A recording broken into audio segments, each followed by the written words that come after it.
Bienvenida y bienvenido a esta exploración en profundidad. Hoy abrimos juntos el capítulo 11 del libro de Génesis.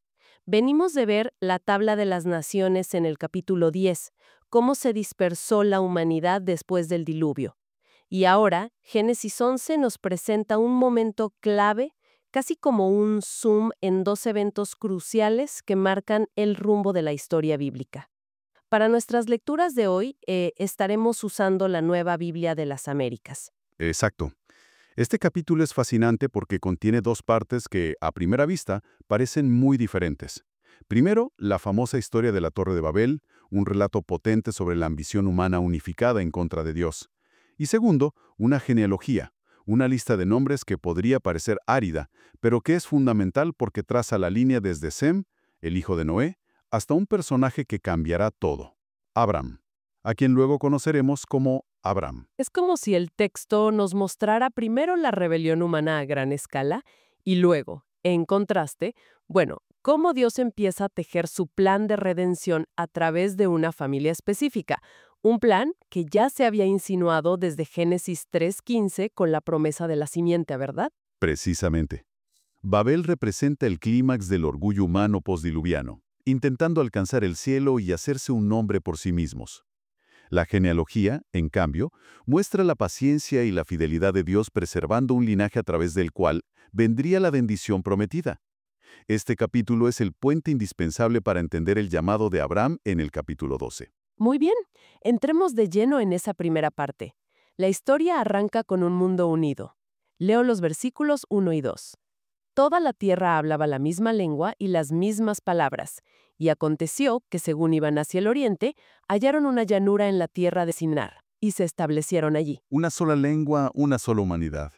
Esto, en sí, no era malo. Pero fíjate dónde se establecen. Sinar. Ajá. Esa es la región de Babilonia, la misma área que asociamos con Nimrod en el capítulo anterior. Ese poderoso que estableció reinos y cuyo espíritu, parece impregnar este proyecto. Claro. Recordemos que el mandato de Dios después del diluvio fue fructificad, multiplicaos y llenad la tierra. Ese está en Génesis 9:1. Al establecerse y concentrarse en Sinar, ya vemos una resistencia a ese mandato de dispersarse y llenar el mundo. Y no solo se establecen, sino que tienen un proyecto muy concreto y ambicioso.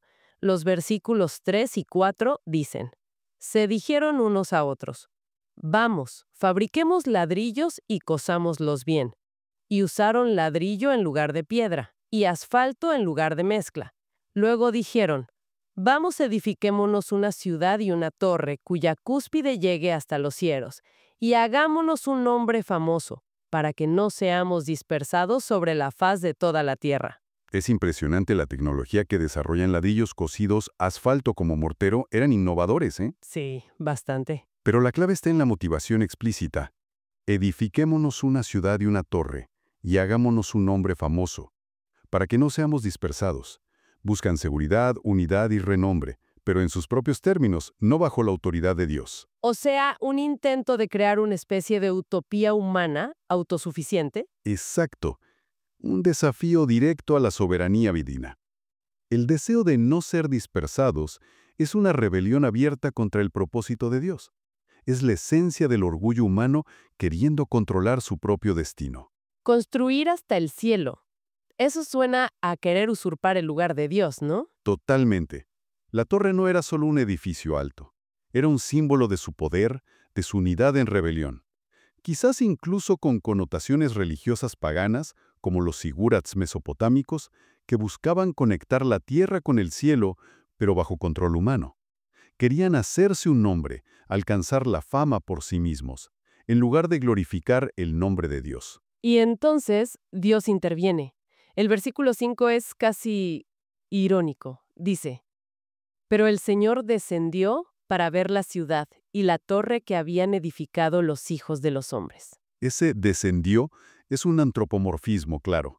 O sea, describe a Dios usando una acción humana para que podamos entender su implicación directa. No es que no pudiera ver desde arriba, obviamente. No, no. Muestra su interés personal y su juicio inminente. Se toma el tiempo de inspeccionar su obra, digamos. Es interesante que algunos padres de la Iglesia vieron en este descenso una posible teofanía, una manifestación visible de Dios, quizá incluso una aparición preencarnada de Cristo evaluando la situación. ¡Qué profundo! Y la evaluación divina es contundente. Versículos 6 y 7. Y dijo al Señor, son un solo pueblo y todos ellos tienen la misma lengua. Esto es lo que han comenzado a hacer, y ahora nada de lo que se propongan hacer les será imposible. Vamos, descendamos y allí confundamos su lengua, para que nadie entienda el lenguaje del otro. Dios reconoce algo poderoso. La unidad humana enfocada en un propósito, aunque sea malo, tiene un potencial enorme. Esa frase, nada de lo que se propongan hacer les será imposible, suena que sí como una admiración, pero no lo es, ¿verdad? Para nada. No es admiración. Es una advertencia sobre la capacidad humana para el mal cuando se une en orgullo y rebelión. Por eso, la intervención divina es necesaria. Y fíjate de nuevo en el plural. Vamos, descendamos. Sí, como en la creación. Exacto. Igual que en Génesis 1:26. Hagamos al hombre. Y 3:22 como uno de nosotros. Esto sugiere una pluralidad dentro de la deidad. Adam Clarke, de hecho, menciona un comentario del rabino Simeón ben Yoahi sobre Génesis 1, donde veía en Elohim 3 grados unidos en uno, una posible alusión temprana a la Trinidad. Interesante. Y aquí, esa pluralidad actúa para confundir el lenguaje. Es un acto de juicio, sí, pero también de misericordia, porque frena una escalada de pecado aún mayor. Y la consecuencia es inmediata y efectiva. Leo los versículos 8 y 9. Así el Señor los dispersó desde allí sobre la faz de toda la tierra, y dejaron de edificar la ciudad. Por eso, la ciudad fue llamada Babel, porque allí confundió el Señor la lengua de toda la tierra, y desde allí los dispersó el Señor sobre la faz de toda la tierra. La confusión de lenguas logra exactamente lo que ellos querían evitar: la dispersión. Irónico, ¿no? Totalmente.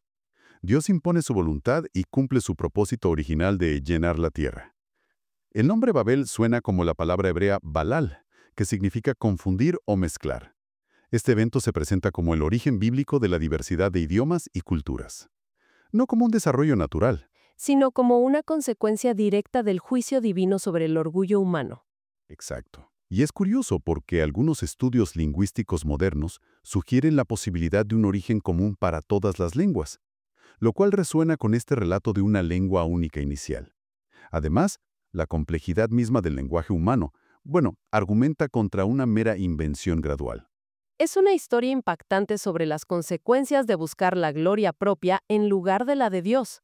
Pero justo después de este relato de dispersión y juicio colectivo, el foco narrativo cambia por completo. Sí, y es un cambio lleno de esperanza. Después de mostrarnos el fracaso de la humanidad unida en rebelión, el texto nos guía hacia la línea de Sem, uno de los hijos de Noé que honró a su padre. Aquí es donde vemos a Dios retomando su plan redentor. A pesar del caos de Babel.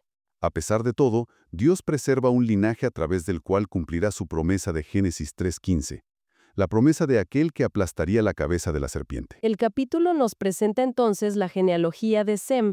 El versículo 10 dice, estas son las generaciones de Sem. Sem tenía 100 años y fue el padre de Arfaxad, 2 años después del diluvio. Esa genealogía, que va del versículo 10 al 25, es crucial.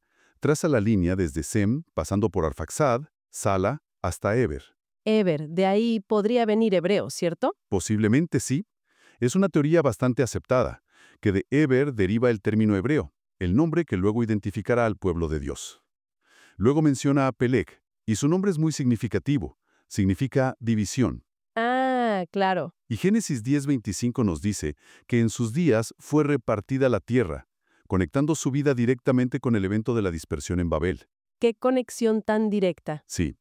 La lista sigue con Reu, Serug y Nacor, llevándonos paso a paso hacia el hombre elegido por Dios. Una cosa que salta a la vista al leer esta lista, sobre todo si la comparamos con la genealogía de Génesis 5, es que las edades de vida disminuyen bastante. Antes veíamos gente como Matusalén viviendo 969 años. Aquí las vidas son más cortas, aunque todavía largas para nosotros, claro. Es una observación importante, sí. La disminución de la longevidad es notable. Hay varias teorías. ¿Podría deberse a los cambios ambientales drásticos después del diluvio? Quizás esa capa protectora de agua en la atmósfera que algunos interpretan de Génesis 1 ya no existía, exponiendo a la humanidad a condiciones más duras. O quizás el pecado acumulado. Esa es otra posibilidad fuerte, el efecto cumulativo del pecado en la constitución humana a lo largo de las generaciones.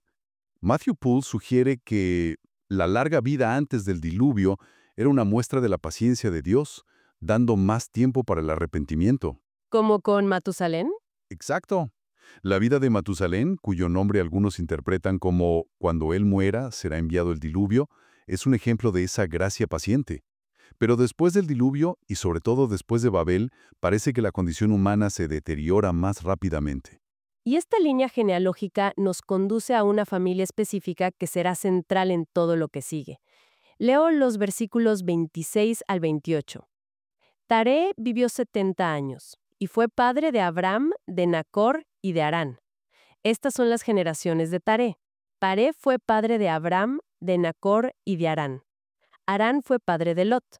Harán murió en presencia de su padre Taré en la tierra de su nacimiento, en Ur de los Caldeos. Y aquí está, Abraham, el hombre que se convertirá en Abraham, el padre de la fe. ¡Qué figura tan inmensa! Increíble. La Escritura le da un título increíble, amigo de Dios. Lo leemos en Santiago 2:23 y 2 Crónicas 27.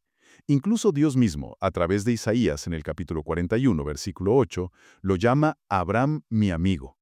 ¡Qué privilegio incomparable! Pero su origen es sorprendente, ¿verdad?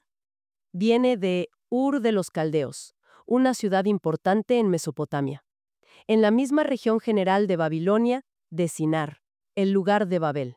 Precisamente. Y hay un dato clave en Josué 24:2 que nos dice que su familia, incluyendo a su padre Taré, servían a otros dioses. Exactamente.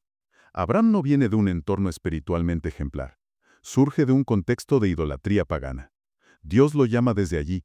Esto subraya poderosamente la soberanía y la gracia de Dios. Su elección no se basa en méritos. Para nada. No se basa en los méritos de Abraham, ni en la pureza de su linaje. Es un acto puramente gratuito de Dios, que elige sacar a su siervo del corazón mismo de la confusión y la idolatría que siguieron a Babel. Incluso más adelante, veremos que sus parientes seguían arraigados en esas prácticas. Luego el texto nos da detalles familiares, incluyendo un dato crucial sobre la esposa de Abraham. Versículos 29 y 30.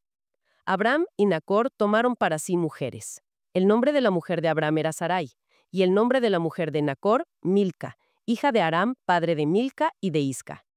Pero Sarai era estéril, no tenía hijo. Sarai, cuyo nombre podría significar princesa, aunque algunos también lo asocian con contenciosa, era estéril. Y este detalle no es secundario, es clave. Absolutamente fundamental para toda la historia que sigue. La promesa central que Dios le hará a Abraham tendrá que ver con una descendencia numerosa como las estrellas. Que la historia comience con la esterilidad de Sarai establece desde el principio que el cumplimiento de esa promesa no dependerá de la capacidad humana natural, sino exclusivamente del poder milagroso y sobrenatural de Dios. Es como si Dios preparara el escenario para mostrar su gloria. Exactamente, a través de la imposibilidad humana. El capítulo cierra con el inicio de un viaje, versículos 31 y 32. Y Taré tomó a Abraham, su hijo, a su nieto Lot, hijo de Harán, y a Sarai, su nuera, mujer de su hijo Abraham. Salieron juntos de Ur de los Caldeos en dirección a la tierra de Canaán. Llegaron hasta Harán y se establecieron allí. Los días de Taré fueron 205 años, y murió Taré en Harán. Este final es muy revelador y contiene una tensión importante. Hechos 7, en el discurso de Esteban, nos aclara que el llamado original de Dios a Abraham ocurrió mientras estaba en Ur, antes de ir a Harán. O sea, el llamado fue antes. Sí. Y Dios le dijo, como leeremos en Génesis 12:1, que dejara su tierra y su parentela. Sin embargo, aquí vemos que es Taré, el padre, quien parece tomar la iniciativa del viaje. Cierto. Salen de Ur hacia Canaán, la tierra prometida, pero se detienen a mitad de camino, en Harán, y se establecen allí.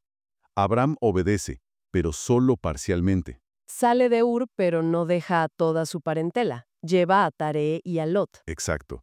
Y no llega a Canaán todavía. Es como una obediencia incompleta. Charles Spurgeon tiene un comentario muy agudo sobre esto, ¿no? Sí, Spurgeon señala que esta obediencia parcial en realidad incrementa la responsabilidad de Abraham, porque demuestra que conocía la voluntad de Dios, pero eligió no cumplirla por completo en ese momento. Qué interesante. Y los nombres pueden ser simbólicos aquí. Taré significa retraso, Retraso. y Harán, el lugar donde se detienen, puede significar estéril o seco. Mientras Abraham permanece en Harán, en esa tierra de nadie espiritual, digamos, parece vivir un tiempo de silencio divino. ¿Dios no le habla allí? Parece que no. No directamente como lo había hecho en Ur y como lo hará después. Es un periodo de espera, de retraso, quizás de esterilidad espiritual. Spurgeon lo expresa de forma muy gráfica. El Señor lo amaba, pero escondió su rostro de él. Wow. La muerte de Taré en Harán, que cierra el capítulo 11, es lo que finalmente libera a Abraham para responder plenamente al llamado de Dios, preparándolo para el inicio de su gran viaje de fe en Génesis 12. Entonces, Génesis 11 nos deja con un contraste muy fuerte. Por un lado, la Torre de Babel, símbolo del orgullo humano que busca la gloria propia y termina en confusión y dispersión. Una advertencia potente sobre nuestra tendencia a construir reinos sin Dios. Y por el otro lado, la genealogía de Sem, que culmina en Abraham. A pesar de la rebelión generalizada, vemos la fidelidad inquebrantable de Dios a su plan redentor. Incluso en medio del juicio. Sí, Él preserva un hilo de esperanza y enfoca su propósito salvador en una familia concreta, llamando a Abraham desde la idolatría y a pesar de su obediencia inicial imperfecta.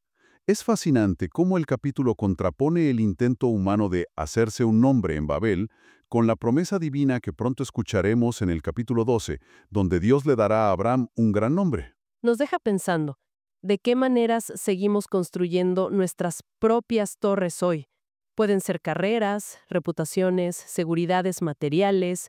¿Cuándo caemos en la trampa de buscar hacernos un nombre para nosotros mismos, olvidando, desplazando a Dios? Y la otra cara de la moneda. ¿Cómo experimentamos hoy la gracia de Dios que nos llama? Como a Abraham a pesar de nuestros pasados, nuestros errores, nuestras obediencias a medias. ¿Qué significa realmente confiar en su llamado y dejar atrás las cosas que nos causan retraso? Esas seguridades o comodidades que nos impiden seguirle plenamente hacia la tierra que Él nos promete. Preguntas muy profundas para reflexionar. Y mientras meditas en esto, nos encantaría leer tu perspectiva en los comentarios. Si este estudio te ha sido de bendición, considera darle me gusta al video y suscribirte al canal para no perderte futuros estudios. Y si crees que alguien más podría beneficiarse de este mensaje, no dudes en compartirlo. Así nos ayudas a llegar a más personas. Que Dios te bendiga y te haya hablado a través del capítulo de hoy. Hasta la próxima exploración en profundidad.